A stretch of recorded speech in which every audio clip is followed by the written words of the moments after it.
Hello दोस्तों, राधे राधे, जय श्री कृष्ण। तो दोस्तों आप स्वस्थ और मस्त होंगे। अब मेरे गोद में मेरी पोती भी पकड़ रखी है, बहुत परेशान करती है। तो दोस्तों सही बात यह है कि जो आजकल हमारा खाना इंडक्शन के चूल्हे में बन रहा है 1 महीने से, क्योंकि गैस नहीं मिल रही है, बहुत दिक्कत हो रही है। तो मैं गैस बुक करवाने गई थी, तो उन्होंने कहा तुमने साल के पूरे सिलेंडर इस्तेमाल कर लिए। तो अच्छा हुआ जो हमारे घर में इंडक्शन का चूल्हा मैंने पहले से रखा था, तो उसको बहुत कम इस्तेमाल कर देते हैं हम लोग। क्यों, आपको सबको पता ही होता है कि घर की जो महिलाएं होती है वो बहुत थोड़ा सा कंजूस भी होती है। कोई कोई महिलाएं तो बहुत ऐसी होती जो मतलब घर का ऐसे नहीं करती कि भाई घर को ऐसे किस तरह चलाना, किस तरह क्या करना। और तो इसलिए तो देख रहे होंगे आप, सिलेंडर यहाँ रखा है मैंने। इस सिलेंडर ने बहुत खून के आंसू रुला दिए। तो भी थोड़ा सा इसमें थोड़ा सा होगा, इसमें हम खाली रोटियां सेकते हैं, बाकी सब हम काम इंडक्शन के चूल्हे में करते हैं। पर हम डर के मारे नहीं चलाते थे। मैंने कहा नहीं है, जो घर की गृहिणी रहती है ना, वो थोड़ा कम जूसी से घर चलाती है कि कहीं ऐसा ना हो बिल आ जाए। मतलब सोच समझ के चलाना पड़ता है। हमारे आदमी जो लोग, जिनके आदमी लोग होते हैं, मतलब घर की जो भी गृहिणी है या किसी पुरुष है कमाने वाले, और तो बड़ी दिक्कत हो जाती है कि भाई सोचना पड़ता है कि हमारे बाहर पुरुष कमा के लाते हैं, कैसे लाते हैं, एक एक पैसा करके कैसे जोड़ते हैं वो। तो महिला को सोच समझ के घर चलाना चाहिए, है ना। वैसे तो चलाती है महिला को, बहुत सारी महिलाएं बहुत खर्चेलू होती है, कोई कुछ नहीं सोचती कि मर्द कैसे कमा के ला रहा बाहर से, कैसे सुबह से जाता है शाम को आता है थका हारा। फिर महिलाएं कोई कोई ऐसे मुँह बना लेती हैं कि बस पता नहीं क्या किसी आदमी ने कुछ जुल्म कर दिया होगा, तो जुल्म कर दिया होगा। तो फिर इसलिए सर दोस्तों, मैं तो महिलाओं को कहती हूँ कि ऐसा मत किया करो, अपने पतियों के साथ खुश रहा करो और खुश रखा करो अपने पतियों को। उनका कसूर भी क्या है, उनका कसूर भी क्या है बेचारों का। ये तो आजकल तो गैस सिलेंडर की बहुत दिक्कत हो रखी है। तो मैं तो कहती हूँ कि इंडक्शन का चूल्हा है जो आजकल सभी खरीदिए, इंडक्शन के चूल्हे में खाना बनाइए। क्या दूँ, क्या दूँ? और रसगुल्ला, रसगुल्ला मांग रही है ना, ये है तो रसगुल्ला दे। तो दोस्तों आपके घर में भी ऐसे छोटे छोटे बालक होंगे। ये देखो जैसे मेरी पोती है, आप देखो ये रसगुल्ला का डिब्बा लाए थे इसके लिए। रसगुल्ले पसंद करती है, मीठा बहुत पसंद करती है और बहुत परेशान भी करती है। अभी स्कूल जाएगी तब देखते हैं, हम डालेंगे इसको कल से स्कूल, 1 अप्रैल से स्कूल डालेंगे इसको। देखते हैं स्कूल में जाती है कि स्कूल में क्या करती है, कल देखते हैं, फिर बताते हैं आप लोगों को कि स्कूल में जाके क्या दंगा मचाया इसने, कि सही ढंग से रही। पर अभी तो मैं आपसे बात करी थी कि जो भी महिलाएं पति के साथ चिक चिक बाजी करती है ना, तो थोड़ा सा पतियों को भी परेशान मत किया करो कि पति देव ऐसे हैं, पति देव ऐसे हैं। अरे हम तो महिलाएं घर में रहती हैं, घर का काम संभालती हैं, तो हमसे ज़्यादा मुझे लग रहा है कि पति लोगों पे ज़्यादा लोड रहता है हर चीज़ का। हम तो घर का एक ही तरफ का संभालते हैं, पति लोग न जाने क्या क्या संभालते हैं घर में, घर से बाहर जाते हैं। और कितनी टेंशन होती है पति लोगों को, आदमी लोगों को बहुत टेंशन होती है। तो इसलिए उसके लिए महिलाओं को बहुत अच्छे से सोच समझ के अपने पति के साथ देना चाहिए। बहुत सारे आजकल ऐसे हैं कि लड़कियां बहुत सारी ऐसी हो गई कि पतियों को कुछ नहीं समझती, सोचती कि पति कुछ भी नहीं उनके आगे, है ना। तो मैं तो उन लड़कियों को कहना चाहती हूँ, रिक्वेस्ट करके हाथ जोड़ के, कि जिसका पति नहीं है ना, उसको पूछो उसकी क्या हालत होती है। पति नहीं है तो ज़िंदगी कुछ भी नहीं है, कुछ भी नहीं है उसके आगे। और आपके साथ आपका पति है ना, बस समझो स्वर्ग है, स्वर्ग है। और जिसके साथ नहीं है ना, उसकी ज़िंदगी तो नर्क है सही में। जिनके नहीं उनको पूछ के देखो। तो अपने पतियों की अच्छे से सेवा किया करो, वो आपके जीवन साथी हैं, जीवन साथी को साथ दिया करो, उनको कभी दुखी मत किया करो। और जो पति है ना, वही पत्नी को साथ दिया करो। उनको भी पूछना चाहती हूँ मैं, आप जब किसी की पत्नी नहीं होती तो बहुत परेशान होते हैं, क्योंकि उनको रोटी बनानी नहीं आती, जेंट्सों को खाना बनाना नहीं आता, वो बहुत परेशान होते हैं, उनको बच्चे संभालने नहीं आते। जिनकी पतियाँ नहीं होती, मर्द लोगों उनकी आत्मा को भी पूछ के देखो क्या उनकी क्या बीती है। तो अपनी फैमिली के साथ, अपनी बीवी के साथ अच्छे से रहे।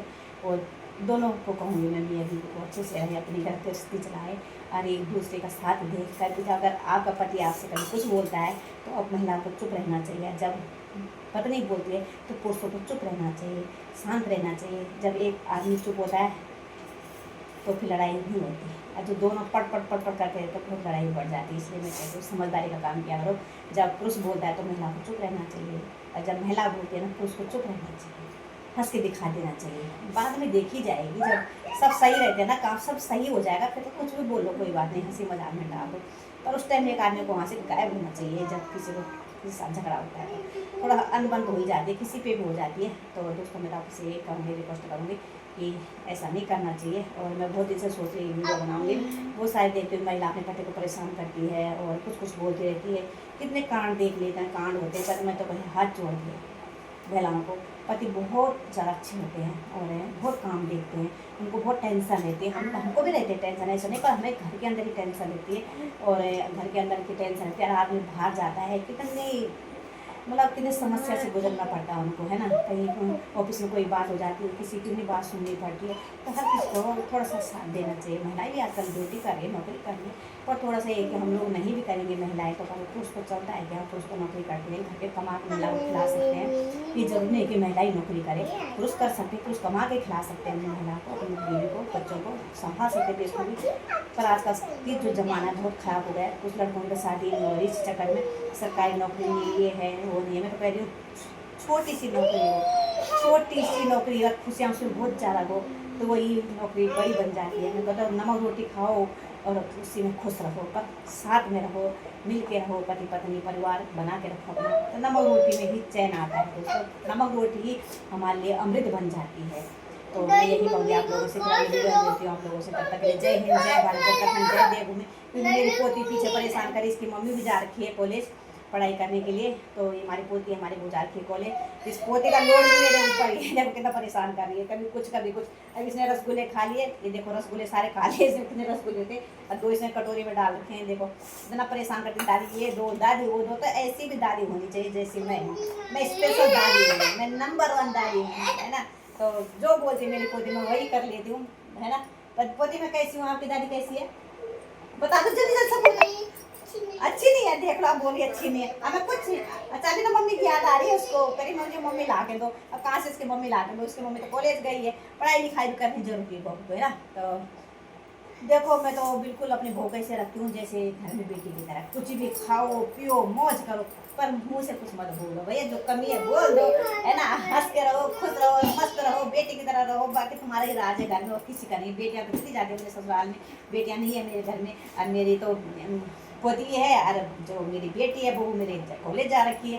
तो ऐसे रहा करो भाई, मैं तो कहती हूँ सब स्वस्थ रहा करो, मस्त रहा करो, खूब खेला करो, कोई बीमारी नहीं।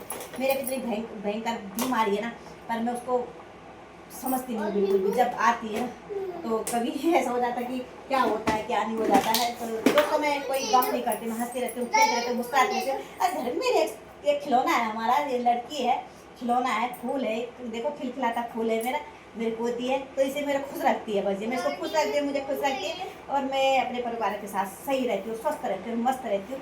और परिवार तो सब कुछ है, परिवार नहीं तो कुछ भी नहीं है। सही में अपने परिवार को अच्छा से बना के रखो। आपके हाथ में है परिवार बनाना, बिगाड़ना, ये सब आपके हाथ में है ना।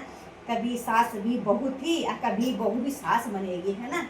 तो सब सोचना चाहिए बहू लोगों को भी, सास को सोचना चाहिए। एक को नहीं ना सास को ही सोचना चाहिए ना बहू को सोचना, दोनों को सोचना चाहिए। घर के रास्ते दोनों से ही बनती है ना, कि सास भी घर में रहती है, बहू भी घर में रहती है। अनबन होती है, हर किसी को होती है, ऐसा तो है नहीं। माँ बेटी को हो जाती है तो साथ होगी हो जाती कभी कभी। पर इतनी दुश्मनी मत रखा करो कि बहू उस पार सास इस पार। अरे भाई 2 मिनट का झगड़ा है, लड़ाई है, कोई बात नहीं। हंस के जियो, हंस के रहो, खुश रहो, मस्त रहो। और फिर मिलते हैं आप लोगों को, तब तक के लिए जय हिंद, जय भारत। जो उत्तराखंड में हूँ, देवभूमि की सुशीला गौड़। फिर मिलते हैं, क्योंकि पति भी परेशान कर रहे दोस्तों।